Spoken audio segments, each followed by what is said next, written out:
ओम शांति। परमात्मा पर कुर्बान जाना।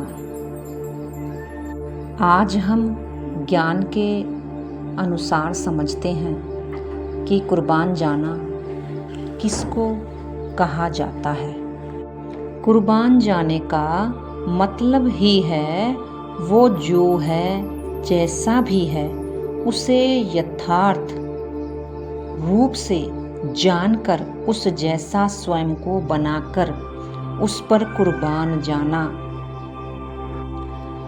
हम जब बाप के समान अपनी वृत्ति, अपनी दृष्टि, अपना बोल और अपना व्यवहार, हर कर्म उस जैसा बनाते हैं तो फिर कहते हैं कि आपने मुझे ऐसा बनाया। आत्मा फिर परमात्मा को क्या कहती है कि बाबा आपकी याद से मेरी वृत्ति बदल गई, मेरी दृष्टि बदल गई, मेरी कर्म बदल गए।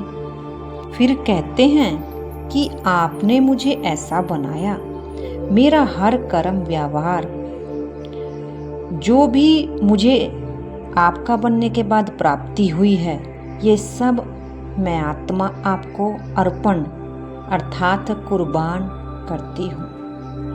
क्योंकि बाबा के बनने से पहले तो हमें पता ही नहीं था कि हमें अपनी दृष्टि को कैसे बनाना है, सोच में क्या लाना है, या कर्म हमें किस विधि से करने हैं। ये सब बातें बाबा आकर ही हमें समझाते हैं मुरली के माध्यम से। इसीलिए मुरली का इतना महत्व है। कहते हैं मुरली पढ़ते पढ़ते फिर आपे ही मुरलीधर हो जाओगे। तो मुरली जब भी पढ़ो बड़े ही अटेंशन दे करके सुननी और पढ़नी है। कुर्बान जाना यानी मर जाना। शरीर से मरने वाली बात यहाँ नहीं हो रही है, लेकिन कहाँ से मरना है? अपने पुराने जीवन, अपने पुरानी बीती बातें, पुराने संस्कार, पुराने व्यवहार से मर जाना, पुराने जीवन की घटनाओं से मर जाना। जब हम परमात्मा को याद करते हैं तो पहले हम बातचीत से उनके साथ शुरुआत करते हैं। अब ये आपको आत्मा की याद की गहराई में उतरने वाली बातें समझाई जा रही है कि हम जब याद में बाबा की बैठते हैं तो हमारी याद रूपी स्थिति भी कई स्थितियों में कन्वर्ट होती है। क्योंकि पहले जब हम बैठते हैं तो पहले हमारी शुरुआत कहाँ से होती है? बातचीत से। फिर वही शुरुआत हमारी स्वमानों में बदल जाती है। हम श्रेष्ठ स्वमानों के आधार से बाबा से बातें करते हैं, बाबा को याद करते हैं, हम खुद भी स्वमान लेकर ऐसा बनते हैं। और जब हम श्रेष्ठ स्वमानों का अभ्यास करते करते अपनी बाबा की याद में खो जाते हैं, तब हमारी वो तीसरी स्टेज आती है जब हमारे संकल्प धीरे होने लगते हैं, कम होने लगते हैं। तब हमें महसूसता आने लगती है अपनी शांति, शांत स्वरूप की। और जब हमारे संकल्प 1 या 2 रह जाते हैं तो हम उस 1 या 2 संकल्पों को परिवर्तन करते हैं श्रेष्ठ संकल्पों में। और उसके बाद ही हम जान पाते हैं कि वो जो है, बाबा की बात हो रही है यहाँ पर और आत्मा की रियलाइजन की, आत्मा की भी बात हो रही है कि वो जो है जैसा भी है उसे उसी रूप में याद करना। फिर हमें पता पड़ता है कि वो तो बिंदु है। क्योंकि जब हमारे संकल्पों की स्टेज बिंदु यानी निरसंकल्प हो जाती है, कोई संकल्प नहीं, वहीं आकर हमारी यात्रा समाप्त होती है और हमें पता चलता है कि बाबा भी बिंदु है और मैं आत्मा भी बिंदु हूँ। यानी जब कोई भी संकल्प ना रह जाए तब हमें उसका वो बिंदु स्वरूप रियलाइज होता है।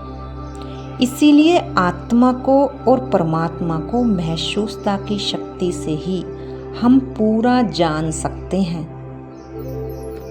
दिखाते हैं 8 शक्तियों में एक शक्ति महसूसता की भी है। जब हम बाबा की याद में इतने गहरे उतर जाते हैं तब हमें इस शक्ति की महसूसता आती है। उस ही घड़ी को कहा गया है कि एक बाप और दूसरा ना कोई, यानी जितना जो कुछ भी मैंने इस जीवन में प्राप्त किया है बाबा का बनने से पहले और बाबा का बनने के बाद, ये सब भूलकर एक बाप की याद में रहना ही उस पर कुर्बान जाना है। यानी सब कुछ भूलकर बस अब तू एक मुझे याद कर। महाभारत में कृष्ण अर्जुन को पूरा दिखाते हैं युद्ध के मैदान में कि सब कुछ साक्षी होकर सब कुछ रोक दिया था। साक्षी होकर के वो उसको क्या पाठ पढ़ा रहा है? आत्मा और परमात्मा की महसूसता का पाठ उसको वो उस समय सिखाता है। बाकी महाभारत तो कोई है नहीं, लेकिन ये समझने की बात है। और अर्जुन भी फिर प्रश्न पर प्रश्न पूछता रहता है कृष्ण से, क्योंकि वो तृप्त नहीं होता।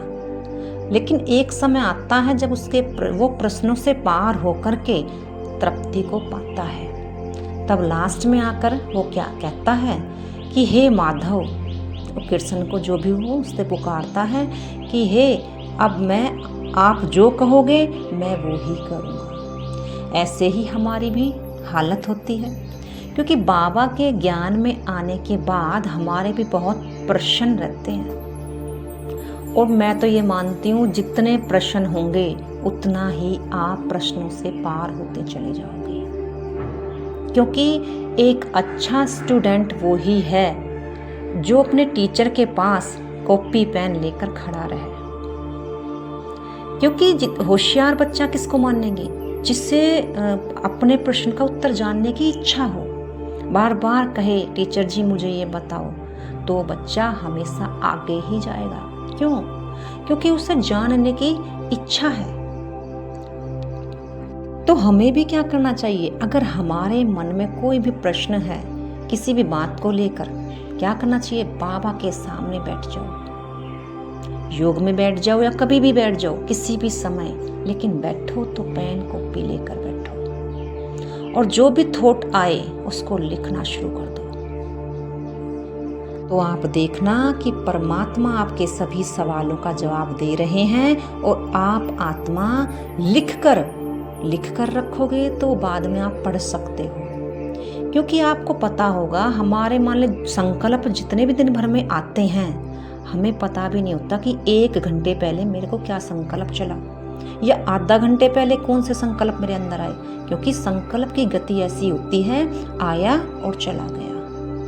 जब हम उन संकल्पों को कर्म में लगा लेते हैं तभी हम उन्हें याद रख पाते हैं। और जब हम उस संकल्प को, आए हुए संकल्प को लिखना शुरू कर देंगे तो वो हमारा एक कर्म बन जाएगा। लिखा और फिर हमें याद रहता है। फिर हमें पता पड़ेगा कि हम कितने तृप्त होने लगे हैं। बाबा से प्रश्न पूछकर, बाबा से प्रश्न के उत्तर जानकर तृप्त होने लगते हैं। इसीलिए हमेशा बाबा, मम्मा या दादियाँ, उन सभी के पास क्या दिखाया जाता है? पेन और कॉपी, यानी डायरी पेन के तकिए के नीचे दिखाया जाता है। इसलिए बाबा मुरली में भी कई बार कहते हैं कि स्टूडेंट वो जिसकी जेब में भी डायरी हो, क्योंकि परमात्मा कब कौन सा डायरेक्शन दे दे उसको लिख लो ताकि वो याद रह जाए। अगर बाबा को जानना है, आदि मध्य अंत को जानना है, तो बिल्कुल मम्मा, बाबा और दादियों की तरह अपने जीवन की स्टडी करो। और इसमें कुछ भी नहीं लगता। आप जैसे जैसे अपनी इस आदत को बनाते जाओगे तो आपके लिए बिल्कुल सहज हो जाएगा। ये ज्ञान भी आपको बिल्कुल शीशे की तरह समझ आने लगेगा। बस अपने ऊपर अटेंशन देना होता है, ध्यान देना होता है। योगी वो जो हर पहर अपने ऊपर अटेंशन रखे। इसलिए अच्छा योगी बनना है तो हर पल अपने ऊपर पहरा दो, अपनी मन बुद्धि पर अपनी अटेंशन का पहरा बिठा दो। तो आपका पुरुषार्थ भी बहुत बहुत बहुत अच्छा हो जाएगा और आप बाप के समान बनना शुरू हो जाओगे। अच्छा, ओम शांति।